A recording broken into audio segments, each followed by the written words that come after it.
వరం పోయినప్పుడు కూడా చాలా స్పష్టంగా చెప్పాను. ఈరోజు అమరావతికి వచ్చినప్పుడు చాలా స్పష్టంగా చెప్తున్నా. అన్ని విషయాలు ఏమాత్రం అరమరకలు లేవు. మొత్తం మేము ముందర పెడతాం.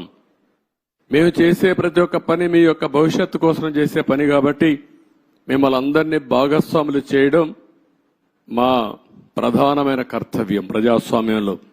ఇది చేస్తూనే ఎప్పటికప్పుడు నిర్ణయాలు కూడా తీసుకుంటాం. ఎవరైతే తప్పుడు పనులు చేసి కడాన కంకర కూడా దొంగిలించారో అలాంటి వాళ్ళని క్షమించడం కరెక్ట్ కాదు. వీళ్ళకి అలవాటు అయిపోయింది. అవి చేయడంగానే కాకుండా మళ్ళీ ఇక్కడ వాళ్ళ ఇష్ట ప్రకారం రౌడీజం చేయడం, అందరినీ బెదిరించడం, అడ్డం వస్తే కొట్టడం, ఇష్టానుసారంగా ప్రవర్తించడం అన్నీ జరిగాయి. అవన్నీ కూడా ఏ మాత్రం కూడా ఎవ్వడి ఆటలు ఎక్కడ సాగవు, జరగనీయం. అవసరమైతే నిర్మోహమాటంగా అణిచివేస్తాం తప్ప ఇష్టానుసారంగా మేమేం చేసినా జరుగుతుంది. రౌడీజం చేస్తాం, రాజకీయాన్ని అడ్డం పెట్టుకుంటామంటే మాత్రం అది జరగనీయకుండా చేస్తారని చెప్పి కూడా మీ అందరికీ హామీ ఇస్తూ మరొక్కసారి అందరికి కూడా ఇక్కడుండే రైతాంగానికి మనస్ఫూర్తిగా నమస్కారాలు. మిగిలిన అన్ని విషయాలు మాట్లాడతాను. మీకేదైనా క్వశ్చన్స్ ఉంటే 1 or 2 media.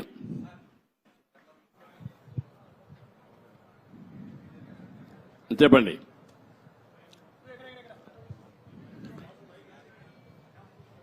Mic mic hello sir, 1 minute mic. Mic ఎవరు ఇక్కడ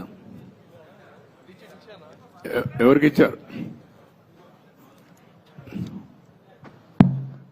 సార్, గత ముఖ్యమంత్రి ఈ రాజధానిలో ఈ బిల్డింగ్స్ పరిశీలించుంటే ప్రజావేదికను కూల్చేసినట్టు ఇవి కూడా డిమాలిష్ చేసేవాడేమో సార్.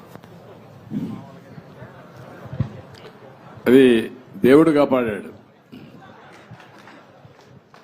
ఒక ఉన్మాది బారి నుంచి ఇంకా ఫర్దర్ గా కూల్చేయకుండా దేవుడే కాపాడాడు అమరావతిని.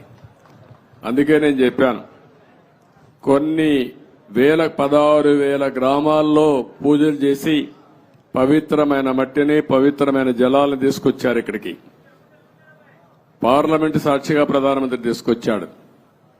మొత్తం ప్రార్థనాలయాలు దేశంలో విదేశాల్లో నుంచి తీసుకొచ్చాం. పవిత్రమైన వ్యక్తులు పుట్టిన జన్మస్థలం నుంచి కూడా, అంటే స్ఫూర్తిదాయకంగా ఫ్రీడమ్ ఫైటర్స్ అన్ని వాళ్లే కాపాడారు.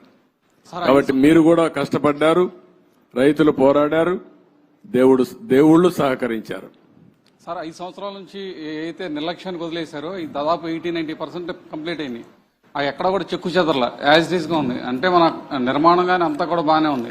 అన్ని పూర్తి చేయడానికి దాని టైం బాండ్ పెట్టుకుంటారా? ఒక 3 years కానీ అలా పెట్టుకుని దానికి మీ సజెషన్ ఏంటి చెప్పండి. మిమ్మల్ని కూడా సజెషన్ సార్, అందరినీ సజెషన్ అడుగుతున్నాం. దాన్ని మీరు ఇచ్చే మంచి సూచనలు తీసుకొని ఆర్డర్ ఆఫ్ ప్రియారిటీ పెట్టి we will prepare action plan. Galla పెట్టి ఖాళీ అయిపోయింది, ట్రెజరీలో ఏమి లేదు, డబ్బులు లేదు, అప్పులు విపరీతంగా చేసేశారు. ఇవన్నీ వ్యూలో పెట్టుకుని ఏం చేయాలో స్టెప్ బై స్టెప్ వర్కౌట్ చేస్తాం. Mic media. Sir, what is going to be fate of Rushikonda Beach Palace? What's going to be? Will it be quoted as a monument of corruption? That's what do you want? What is your suggestion? You give me idea. Sir, you are the CM, sir. I am the CM. You are the citizen of. నువ్వు ఒక media responsibility ఉంది నీకు కూడా. నన్ను అడగడమే కాదు, నిన్ను కూడా చెప్పమంటున్నా. ఏం చేస్తే ఇలాంటి వాళ్ళని శాశ్వతంగా సమాజం నుంచి వెలేస్తామో అలాంటివి ఆలోచించాలి. మీరు ఒకటి ఆలోచించండి, ఇక్కడ డబ్బులు లేవు. 500 కోట్ల రూపాయలతో కొండను కొట్టేసి ఋషికొండ అంటే ఏంటి? ఋషులు అక్కడ తపస్సులు చేసిన ప్రాంతం అది. అలాంటి కొండని ఎప్పటి నుంచి కూడా మనం చూసి, ఇప్పుడైతే ఆధునికమైన పనిముట్లు ఇవన్నీ వచ్చాయి, కానీ ఒకప్పుడు విశాఖపట్నానికి వచ్చామంటే ఈ ఓడలు గాని ఇవన్నీ ఋషికొండను చూసి గుర్తుపట్టి విశాఖపట్నం వచ్చామనే పరిస్థితి ఉండేది. అలాంటి పవిత్రమైన కొండని ఎన్విరాన్మెంట్లకి విఘాతం కలిగించే విధంగా కొట్టేశారంటే మనం గుర్తుపెట్టుకోవాలి. దాని కూడా అన్ని తప్పుడు ఇచ్చారు. అవన్నీ మళ్ళీ నేను మాట్లాడతాం. Sir, what about Prajavedika? You have visited Prajavedika and saw the debris there.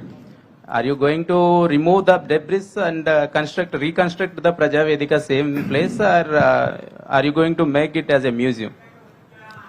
ఏం చేయాలి నువ్వు చెప్పు. నువ్వు నిన్ను అడిగితే మీరంతా ఏంటంటే నన్ను క్వశ్చన్స్ అడుగుతున్నారు, నేను మిమ్మల్ని క్వశ్చన్స్ అడుగుతున్నా ఇప్పుడు.